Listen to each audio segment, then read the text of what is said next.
here because my toaster broke, and my vacuum, and the strap on my backpack, and my desk lamp. And I couldn't find any place to get them fixed. Now, this was about 2 years ago in early 2013. I know, you must be thinking, 2 years ago? Good Lord, get over it. Get a new backpack. Move on. Well, let me give a little more detail. 2 years ago, I was home on maternity leave with my second child, and I couldn't sleep at night. I know, that's not weird. Nobody sleeps with a newborn around. But what was weird was that after the baby would fall asleep, I would lie awake thinking about stuff. It's awful, right? You've been there, I know. Well, in my case, all my stuff seemed to be breaking all at once. And given the whole newborn thing, I really didn't want to try to fix it myself, and I couldn't find anywhere to take it to. I was lucky enough to be able to afford a new toaster or vacuum if needed, but I didn't want a new one. I wanted the old ones to work. Well, in my neighborhood, and chances are really high in yours too, repair shops are closing or already long gone. Nationwide, from 1996 to 2005, some 14,000 electronic and appliance repair providers closed their doors. And why shouldn't they? New stuff is cheap. It's so much easier to buy a new one. But what kept me up at night, in addition to the bouncing and the rocking and the bouncing some more, was the thought that my inability to get my toaster fixed might actually relate to the kind of future my new baby faced. And I'm not talking about whether he would ever have toast. We live in a culture built on a model of linear growth, limitless space, endless resources. We have become accustomed to having a lot. We also create a lot of trash, to the tune of 150 million tons of landfill every year. Yes, this is the obligatory scary and gross section where we talk about the giant mess we're making of the environment. You can't read or watch anything these days without one, right? Should we do it in just one sentence? We are part of a massive global system of consumption that is causing widespread social and environmental damage. No wonder we can't sleep at night.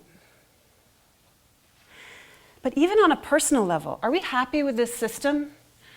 We buy and buy and buy. Are we ever satisfied? Is it worth it? And what's the alternative? Well, in all my late night postpartum clarity, I came up with a plan. I was going to go to the Walmart headquarters and convince them that they needed to open a repair shop in the corner of every Walmart, general service centers where we could fix all kinds of stuff, and plant the seeds for a new paradigm. One based not on endlessly making and tossing and buying more cheap stuff, but on stewardship and renewal. I could see an alternative. And I was sure the people at Walmart would too. Well, my husband Michael, who had actually slept, suggested that before departing for Arkansas to introduce reform of the entire business model of the biggest retailer on earth, we start just a teeny bit smaller. I could see some sense in this. So I switched tacks, only temporarily, of course, and we decided to open our own little repair shop. We launched PopUp Repair in an empty storefront in our neighborhood in June of 2013. We staffed our shops with fellow theater artists. I'm a set designer, and Michael is a production manager. We both work right here at Barnard. And we set ourselves up to fix all kinds of stuff. I was curious, were other people frustrated too? Would anyone show up? Well, they showed up, literally with bags full of broken stuff. Since that first one, we've operated 6 short-term shops and numerous events in various locations, including right here down the street at the Farmers Market on Broadway. We've taken in over 1,300 broken items and successfully repaired over 85% of them. People keep on showing up.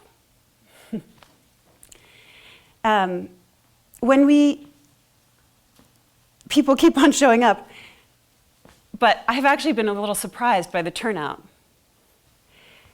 I thought we were living in the ultimate consumer society, the throwaway culture. Why are people flocking to our shops with their bags of stuff? Well, let's look in the bags. A surprising number of the things people bring are what you might think of as very mundane, replaceable even. Kristen Murphy brought her shower radios. Dick Hewes brought his iron. Some things are less mundane. Arlene Schulman's sculpture, an oversized decorative plastic wall ladle, a polyester therapy tunnel. Don't ask, because I don't know.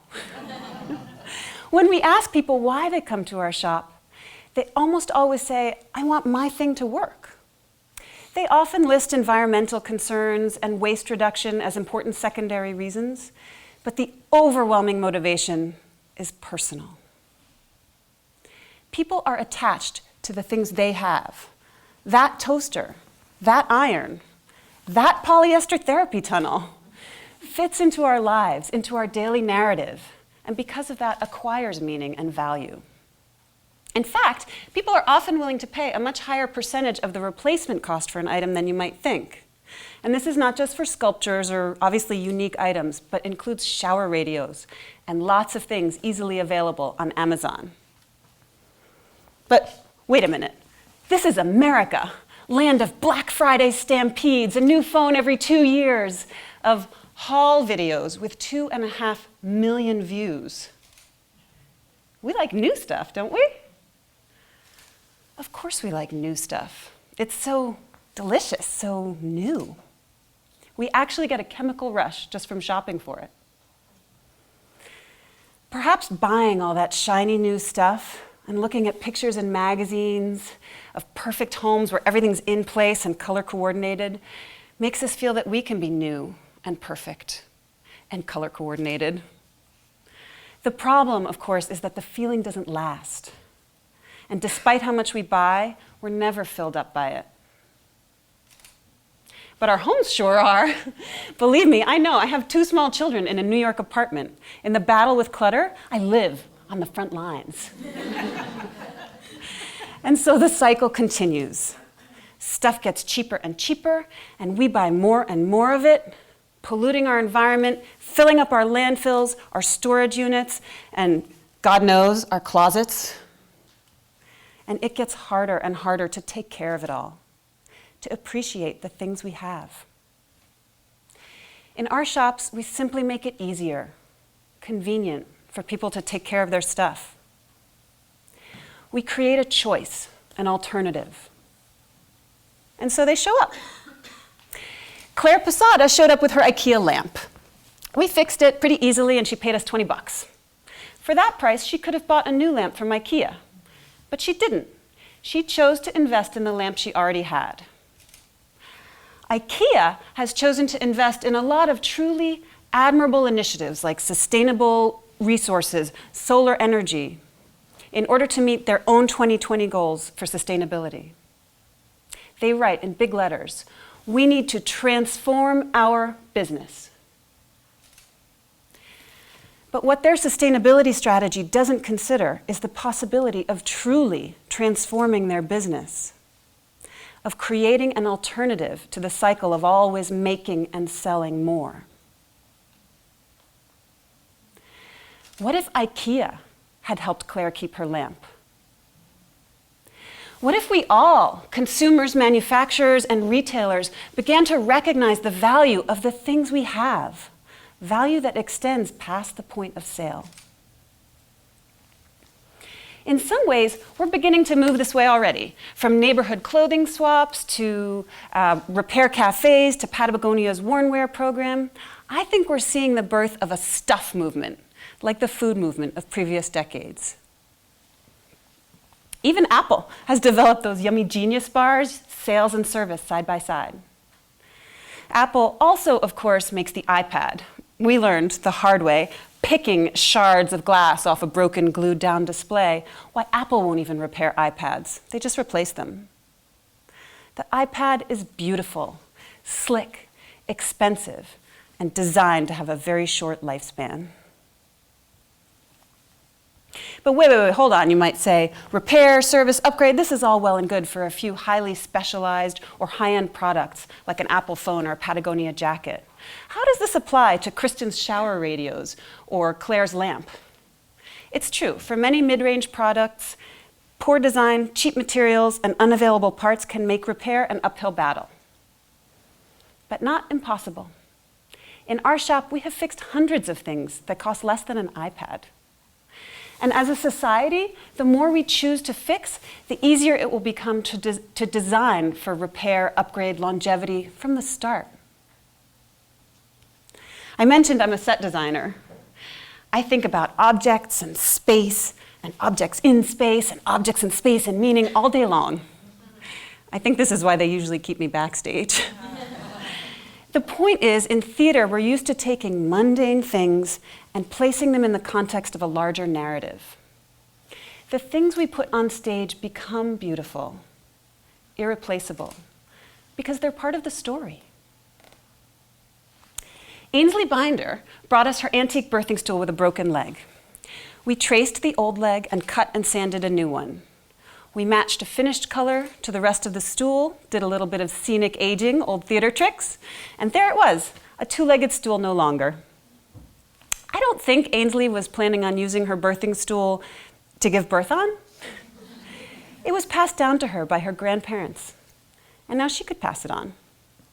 It's part of her story. Our lives are marked by the things we have, and that includes not just heirlooms, but shower radios and IKEA lamps and all the things that define our narrative, help define our narrative, our part in the human story.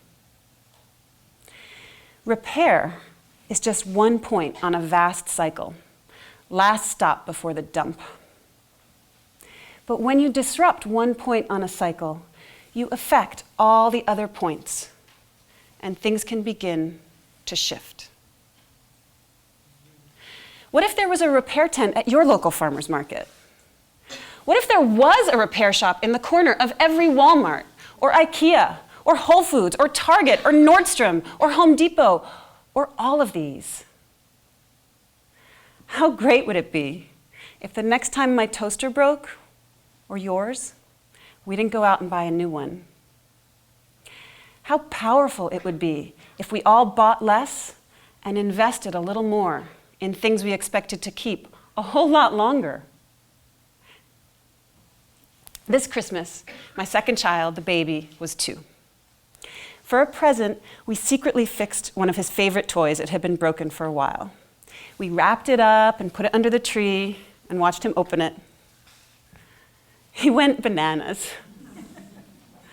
There is value and meaning and joy in the things we already have.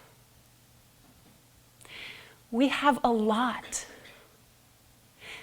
We have been given a lot. Let's take care of it.